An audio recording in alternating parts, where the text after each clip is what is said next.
dans votre famille, y a-t-il quelqu'un qui prend toujours les décisions à votre place, comme s'il avait le droit de tout décider?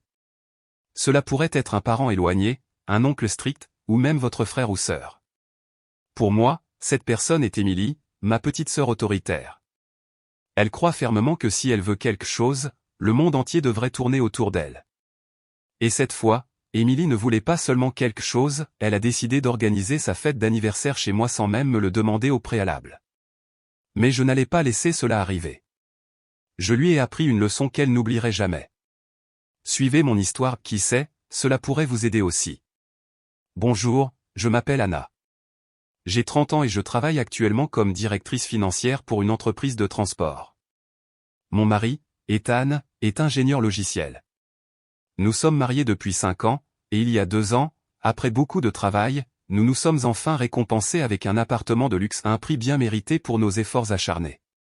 C'est un endroit spacieux et aéré avec un mobilier moderne et, surtout, un petit jardin où Ethan et moi profitons de matins paisibles autour d'un café.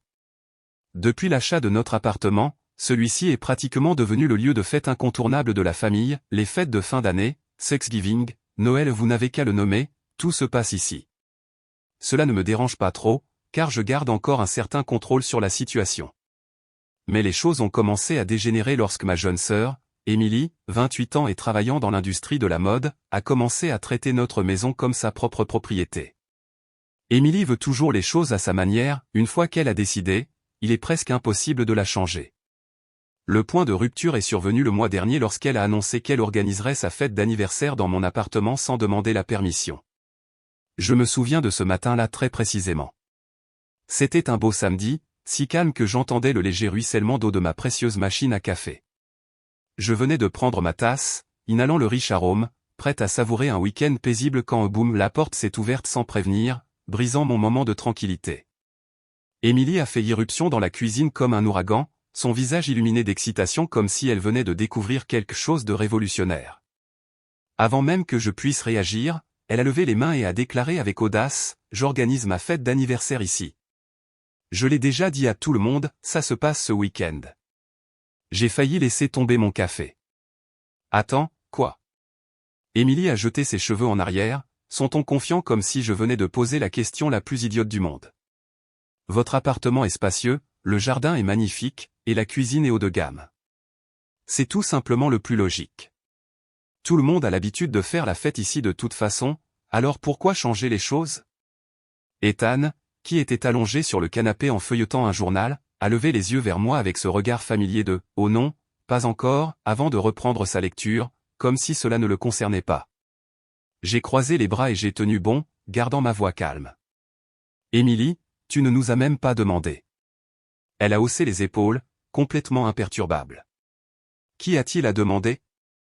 Vous n'avez aucune raison de refuser. Votre appartement est le plus grand, c'est le choix idéal. De plus, j'ai déjà invité tout le monde, et ils s'y attendent tous. Si vous annulez, vous allez me mettre dans l'embarras. J'ai levé un sourcil, réprimant un rire sarcastique. Donc, si je comprends bien, je vous mettrai dans l'embarras si je ne participais pas à une fête que vous avez planifiée sans me demander. Émilie a fait la moue, son ton à la fois boudeur et insistant. Allez, je sais que vous allez dire oui. Vous n'avez rien à faire, je m'occuperai de tout. Vous n'avez qu'à ouvrir la porte et laisser les gens entrer. Facile. Je me suis tourné vers Ethan, le suppliant silencieusement de me soutenir, mais il a simplement haussé les épaules, son expression disant « Bonne chance, chérie. Je ne vais pas m'impliquer dans ce gâchis. » J'ai pris une profonde inspiration et me suis de nouveau tourné vers Émilie, déterminé à ne pas la laisser me marcher dessus cette fois-ci. Écoute, tu ne peux pas simplement décider de quelque chose comme ça toute seule. Ethan et moi avons nos projets, nous ne sommes pas d'accord pour ça. Émilie a immédiatement agité les mains avec frustration. Non, non, non. Tu ne comprends pas. Tu ne peux pas dire non. J'ai déjà planifié le menu, commandé le gâteau et réservé un DJ. Si tu annules, tu vas tout gâcher. J'ai croisé davantage les bras, mon regard se rétrécissant. Comment puis-je annuler quelque chose que je n'ai jamais accepté en premier lieu? Émilie a roulé des yeux, exaspérée. Tu réagis de façon excessive. Réalises-tu même à quel point cette fête est importante? J'ai commandé un gâteau à la meilleure boulangerie, j'ai invité mon groupe d'amis proches, et j'ai même choisi un code vestimentaire. Tu ne peux pas être aussi égoïste. J'ai laissé échapper un rire sec. Égoïste? Tu as pris toutes ces décisions sans demander, et maintenant, c'est moi qui suis égoïste? Émilie a soupiré de façon dramatique, comme si j'étais celle qui était déraisonnable. Oh, tu es tellement difficile. Peu importe. J'ai une tonne de choses à organiser. Je suis juste venu te le faire savoir, samedi à 19h.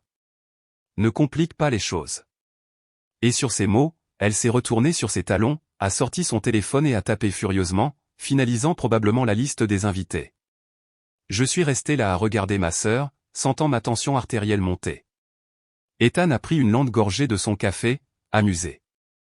Alors, comment prévois-tu de gérer ça, a-t-il demandé, son ton taquin. J'ai serré les poings, un sourire froid se formant sur mes lèvres. Attends de voir.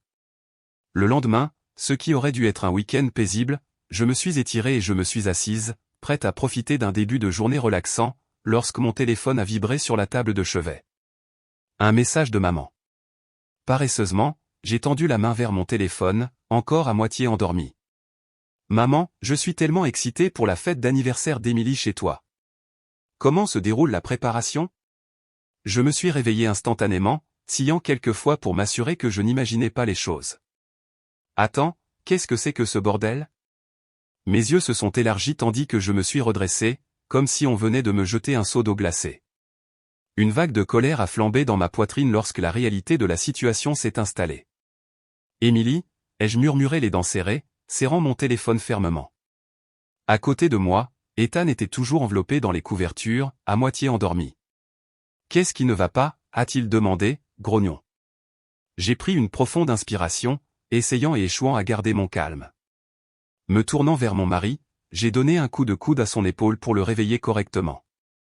Savais-tu qu'Émilie a dit à toute la famille que nous organisions sa fête d'anniversaire? Ethan a légèrement froncé les sourcils, puis a paresseusement tendu la main vers mon téléphone. Il a lu le message, a soupiré et s'est frotté les tempes comme s'il avait un mal de tête important. Oh, pour l'amour de Dieu, a-t-il murmuré. Je suis restée assise là, furieuse, essayant de contenir la rage ardente qui bouillonnait en moi. J'ai fait défiler mes messages, et bien sûr, Émilie n'avait pas seulement informé maman, elle avait envoyé un message à toute la conversation de groupe familial. Ce week-end va être incroyable. L'appartement d'Anna et Ethan est parfait, spacieux et magnifique, et la cuisine est de premier ordre. Tout le monde, venez simplement et amusez-vous. Comme si j'avais volontairement proposé d'organiser sa fête. Mes yeux se sont rétrécis, et ma mâchoire s'est serrée. Cette fille. Je me suis tourné vers Ethan, levant mon téléphone comme s'il s'agissait de preuves accablantes dans une salle d'audience. Tu vois? Elle a invité tout le monde, ignorant complètement le fait que nous avons dit non. Ethan a mis le téléphone de côté et a bâillé longuement. Je suppose que tu ne vas pas laisser passer ça? J'ai croisé les bras, prenant une profonde inspiration. Pas question.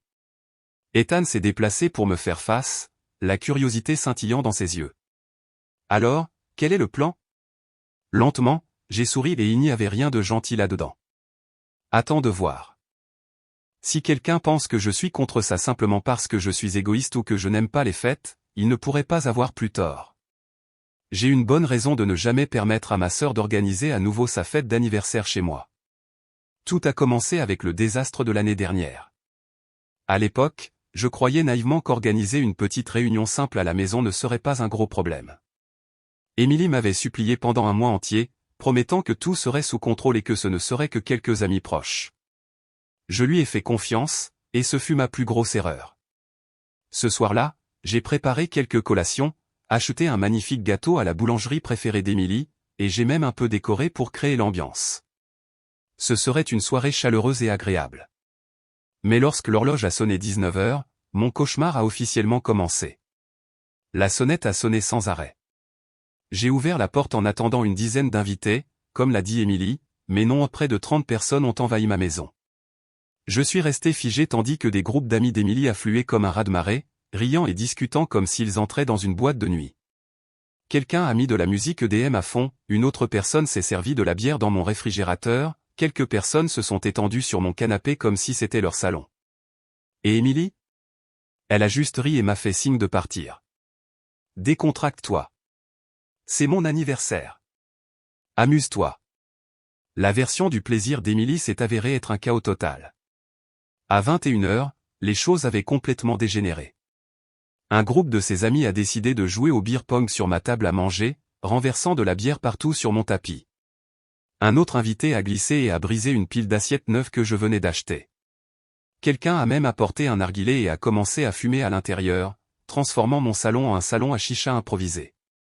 Et puis est venu le moment où j'ai su que les choses étaient allées beaucoup trop loin. La sonnette a sonné à nouveau, mais cette fois-ci, ce n'était pas un autre invité, c'était Monsieur Williams, mon voisin, un homme dans la soixantaine qui portait toujours des pulls à col roulé et avait l'habitude stricte de se coucher tôt. Il se tenait à ma porte, les bras croisés, son expression un mélange d'irritation et de déception. « Anna, puis-je vous parler ?» Sa voix était calme mais ferme.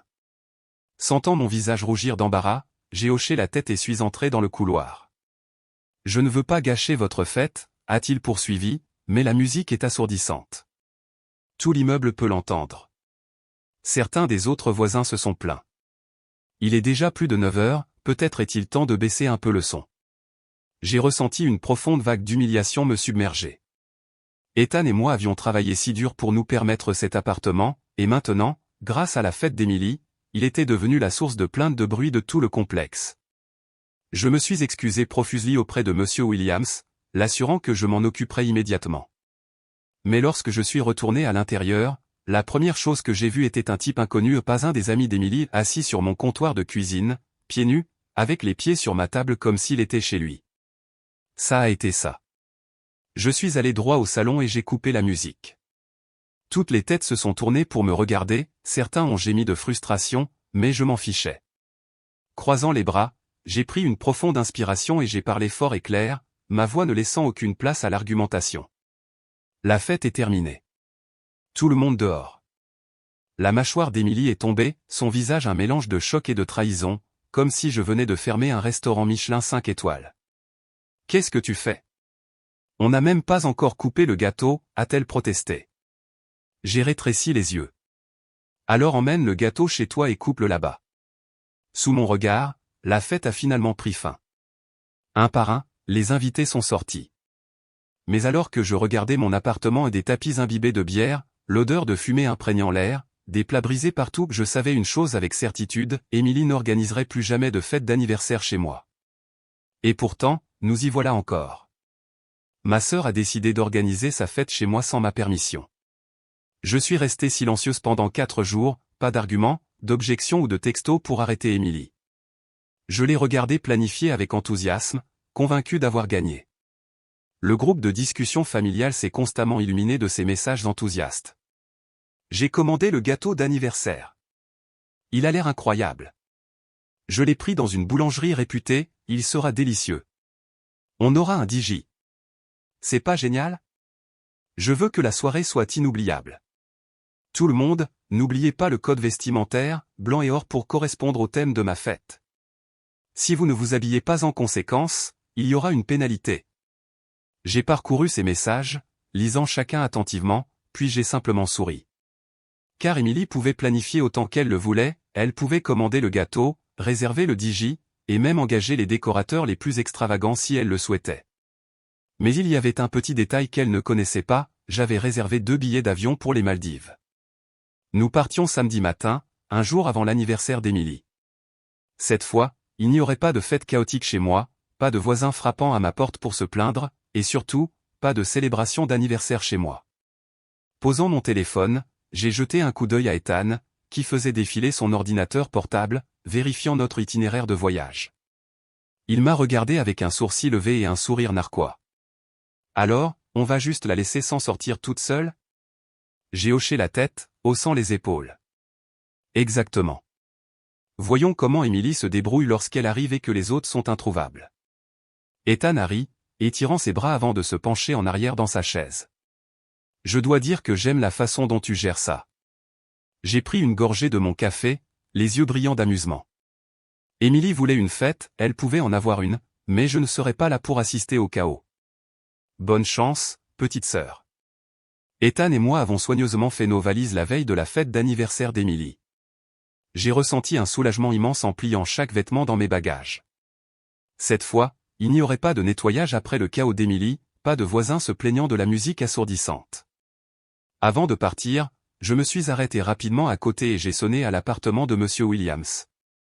Le gentil voisin qui avait frappé à ma porte l'année dernière pour se plaindre du bruit a ouvert la porte, arborant son expression calme habituelle. « Quelque chose ne va pas, Anna ?» J'ai souri et lui ai remis une bouteille de vin comme petit geste d'appréciation. « Monsieur Williams, je serai absente pendant quelques jours. Si quelqu'un cause des problèmes, surtout ma sœur, n'hésitez pas à appeler la police. » Monsieur Williams a levé un sourcil, prenant la bouteille avec un regard amusé dans les yeux. « Alors tu as tout planifié, hein ? » J'ai ri. « Bien sûr. Je ne fais pas deux fois la même erreur. » Et avec ça, Ethan et moi avons sorti nos valises jusqu'à la voiture, avons bien verrouillé l'appartement, activé le système de sécurité, et nous sommes dirigés vers l'aéroport. Le soir de l'anniversaire d'Emily, j'étais allongé sur une chaise longue, profitant de la douce brise océanique sur une plage immaculée des Maldives. Devant moi se trouvait un cocktail frais, et Ethan feuilletait un guide de voyage à côté de moi, nous étions tous les deux complètement immergés dans une relaxation absolue, jusqu'à ce que mon téléphone commence à vibrer encore et encore. Un flot d'appels manqués et de messages a afflué. « Où es-tu ? » ?»« Je suis là, mais la porte est fermée. »« Ouvre la porte. »« Tout le monde attend dehors. »« Tu me fais marcher ? » ?»« Ne joue pas avec moi. » Message après message d'Emily. J'ai soupiré profondément, un sourire lent se glissant sur mes lèvres. D'une main, j'ai ouvert mon application de caméra de sécurité et j'ai vérifié le flux en direct. La vue sur mon écran m'a fait rire. Devant mon appartement, un groupe d'une quinzaine de personnes, dont Emily et ses amis, se tenaient incrédules, regardant la porte verrouillée. Emily tapait frénétiquement sur son téléphone au milieu, essayant probablement de m'appeler ou d'appeler Ethan. Certains de ses amis jetaient des coups d'œil à leur montre, échangeant des regards impatients. J'ai zoomé.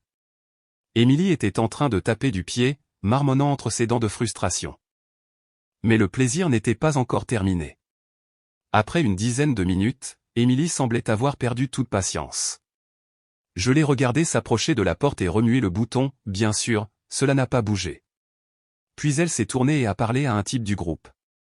Il a hoché la tête en signe d'approbation, a sorti une petite trousse à outils et s'est accroupi devant ma serrure, essayant de la crocheter. J'ai rétréci mes yeux. « Emily, tu es sérieusement en train de cambrioler ma maison maintenant ? » J'étais sur le point d'appeler Monsieur Williams lorsque j'ai vu la porte de son appartement s'ouvrir. Sortant dans le couloir, les bras croisés, Monsieur Williams se tenait là, regardant le groupe en silence complet. Son visage était impénétrable, mais je ne pouvais qu'imaginer les pensées déçues qui traversaient son esprit. Je n'avais rien à faire. 10 minutes plus tard, la police est arrivée. Une voiture de patrouille s'est arrêtée devant l'immeuble, et 2 agents en sont sortis. Je pouvais les voir clairement sur ma caméra, se dirigeant vers le groupe d'Emily avec des expressions fermes. Emily s'est immédiatement redressée, bredouillant quelque chose tandis que certains de ses amis essayaient de prendre leur distance, faisant semblant de n'avoir rien à voir avec ça. Le type avec les outils de crochetage les a rapidement remis dans son sac. Je n'ai pas pu entendre leur conversation à travers la caméra, mais j'ai regardé Emily faire des gestes frénétiques, le visage pâle.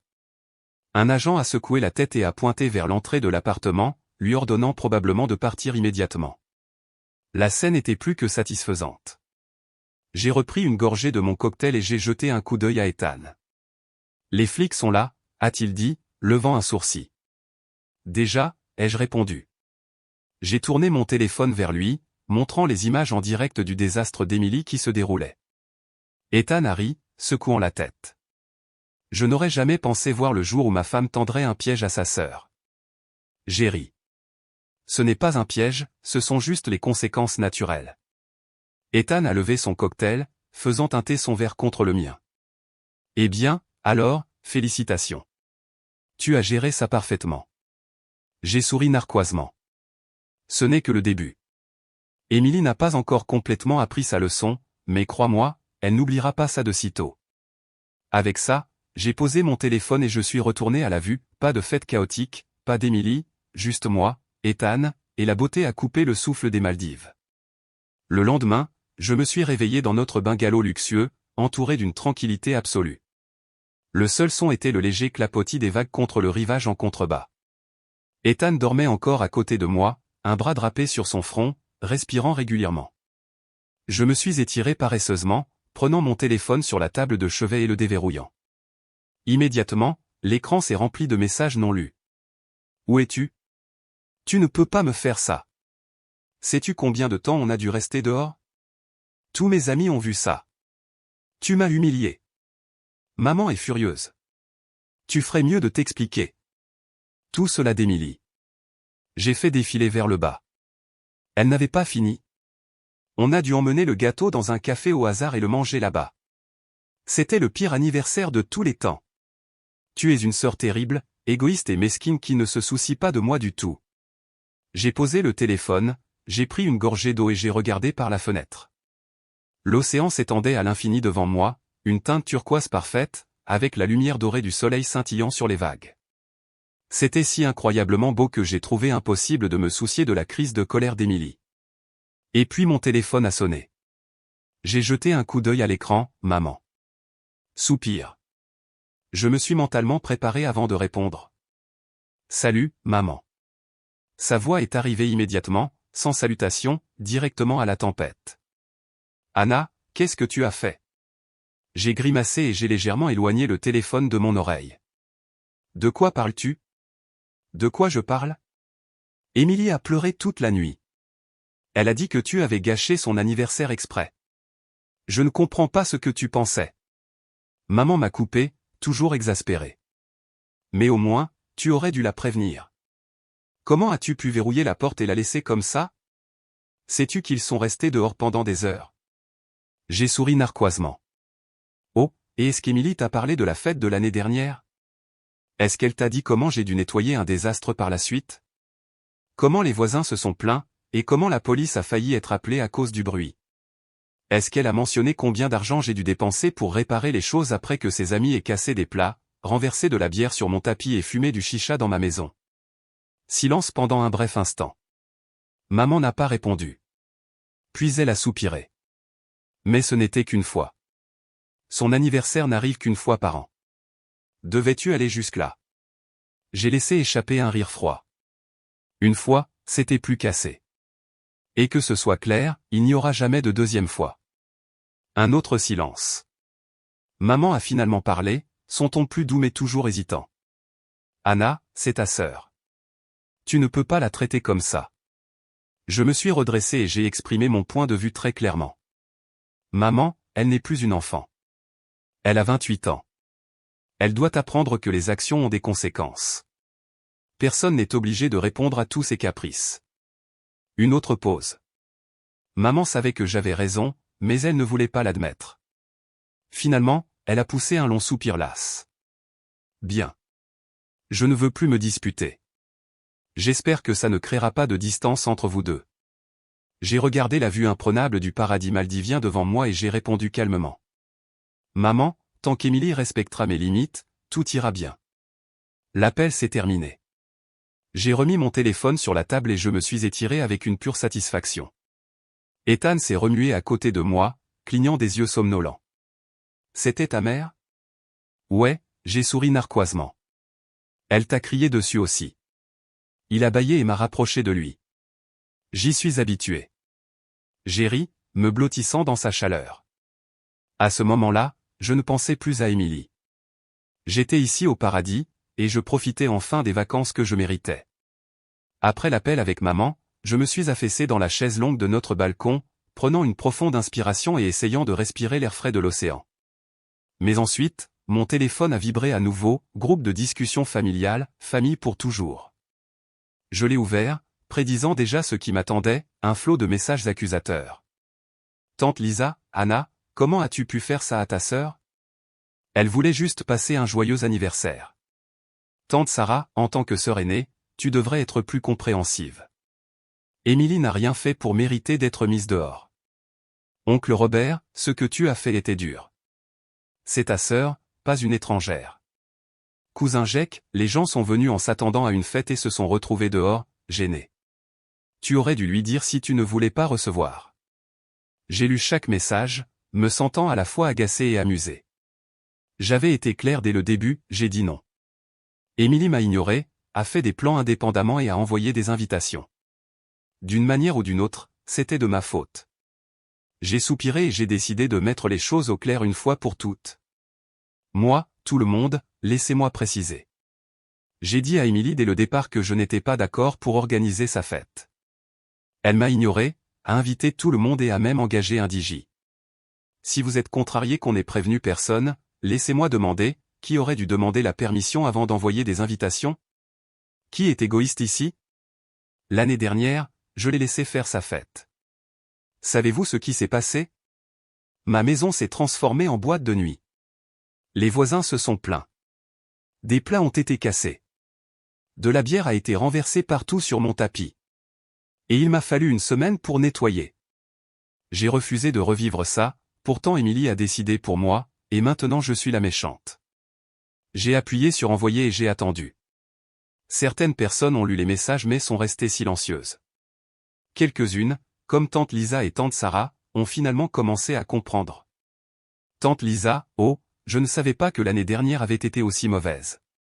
Tante Sarah, si c'est vrai, alors Émilie avait tort, mais tu aurais dû nous expliquer ça plus tôt. Mais bien sûr, tout le monde n'était pas disposé à voir la raison. Oncle Robert, quoi qu'il en soit, tu devrais être la plus grande. La famille, c'est le compromis. Cousin Jacques, je me fiche de ce qui s'est passé l'année dernière. Humilier publiquement ta sœur devant ses amis, c'est froid, Anna. Une tante éloignée, c'était juste une fête. Devais-tu réagir aussi durement? J'ai secoué la tête, épuisé. Il ne se souciait pas des limites, il ne se souciait pas que j'ai dit non. Il ne se souciait que de savoir si j'étais assez gentil pour répondre aux besoins d'Émilie comme si elle était une enfant gâtée de 5 ans qui avait besoin d'être dorlotée. Je n'avais plus rien à dire. Calmement, j'ai appuyé et maintenu le nom de la discussion, j'ai fait défiler jusqu'en bas et j'ai appuyé sur « Quitter le groupe ». Pouf! Anna a quitté le groupe. J'ai posé mon téléphone sur la table, je me suis penché en arrière dans ma chaise et j'ai fermé les yeux. Les vagues se brisaient toujours doucement dehors, le ciel était toujours bleu vif, la brise était toujours douce et chaude. Plus de messages, plus de jugements, plus de drames absurdes. Ethan est entré sur le balcon, tenant 2 verres de jus frais. Tout est fini, a-t-il demandé, me tendant un verre. J'ai souri, le prenant. Tout est fini. Il a levé un sourcil. Comment? J'ai haussé les épaules. J'ai quitté le groupe de discussion. Ethan a éclaté de rire, puis a levé son verre. Génial! À la santé pour avoir enfin échappé au cirque familial. Après de fantastiques vacances aux Maldives, Ethan et moi sommes rentrés à la maison plus détendus que jamais. Le voyage m'a non seulement aidé à échapper au drame d'Émilie, mais il m'a aussi rappelé que j'ai le droit de profiter de ma vie à mes conditions, sans être accablé par des responsabilités que je n'ai jamais acceptées. Mais puis la sonnette a sonné furieusement, à peine 5 minutes après être entré dans notre maison. Je l'ai ouverte, et pas de surprise, Émilie est entrée en trombe, les yeux brillants de fureur. « Tu étais complètement déplacée, Anna » a-t-elle presque crié, claquant la porte derrière elle. Ethan a soupiré silencieusement, se retirant dans son bureau, évitant la tempête à venir. J'ai croisé les bras, m'appuyant décontractément contre le comptoir de la cuisine, regardant sa crise de nerfs avec une pure composure. « Es-tu là pour me crier dessus? Dois-je te le demander ?» Émilie tremblait pratiquement. « As-tu une idée de combien j'ai été humiliée? Mes amis ont tout vu. Sais-tu ce qu'ils pensent maintenant? Je suis une idiote totale qui a organisé une fête sans même vérifier si les autres étaient d'accord. Comment expliques-tu ça? » J'ai haussé les épaules avec désinvolture, soulevant ma tasse de thé et prenant une lente gorgée. Je n'ai rien à expliquer. Émilie s'est figée, ne s'attendant clairement pas à cette réponse. Quoi? Que veux-tu dire? J'ai posé ma tasse et j'ai croisé son regard. Je t'ai dit non dès le début. Tu as choisi de ne pas écouter. Tu as choisi d'inviter des invités, de réserver un DJ et de tout planifier sans demander la permission. Et maintenant tu veux me blâmer? Dis-moi, Émilie, qui s'est humilié ici? Elle a ouvert la bouche, prête à se disputer, puis s'est arrêtée. Je l'ai vu, il y avait un éclair de réalisation dans ses yeux. Pendant une fraction de seconde, elle n'avait aucune excuse valable. Finalement, elle a fait la moue, marmonnant, « Tu es si rigide. Tu ne sais jamais comment suivre le courant. J'ai souri. Et c'est exactement pourquoi je n'ai plus à nettoyer après tes fêtes d'anniversaire. Émilie a serré les mâchoires, puis s'est retournée sur ses talons et est sortie sans un autre mot. Après cet incident, Émilie était visiblement contrariée. Elle a arrêté d'envoyer des textos, d'appeler et d'éviter complètement les réunions de famille. Je me serais senti coupable si j'avais été la vieille moi. J'aurais essayé de faire la paix, de lisser les choses. Mais cette fois, je me suis senti en paix. Plus de soucis à propos d'Émilie prenant des décisions pour moi, plus d'arguments inutiles sur qui avait raison ou tort, plus de nuits blanches à me demander si je devais céder à nouveau. Juste le silence. Et j'ai vraiment apprécié ce silence. Mais dans de rares moments calmes, je me suis demandé, étais-je trop dur? J'aurais pu mieux expliquer les choses, peut-être aurais-je pu trouver un moyen plus doux d'apprendre cette leçon à Émilie. Mais ensuite, je me suis souvenu, j'avais déjà essayé. J'ai expliqué, j'ai été patiente, j'ai été gentille. Et Émilie n'a jamais changé. Alors peut-être que c'était la meilleure façon. Si vous étiez à ma place, que feriez-vous? Céderiez-vous pour préserver la paix dans la famille, ou feriez-vous ce que j'ai fait, c'est-à-dire fixer des limites claires, même si cela signifie contrarier les autres? J'aimerais connaître vos pensées. Partagez votre opinion dans les commentaires ci-dessous. Merci de suivre mon histoire. N'oubliez pas de vous abonner et d'activer les notifications afin de ne pas manquer la suivante.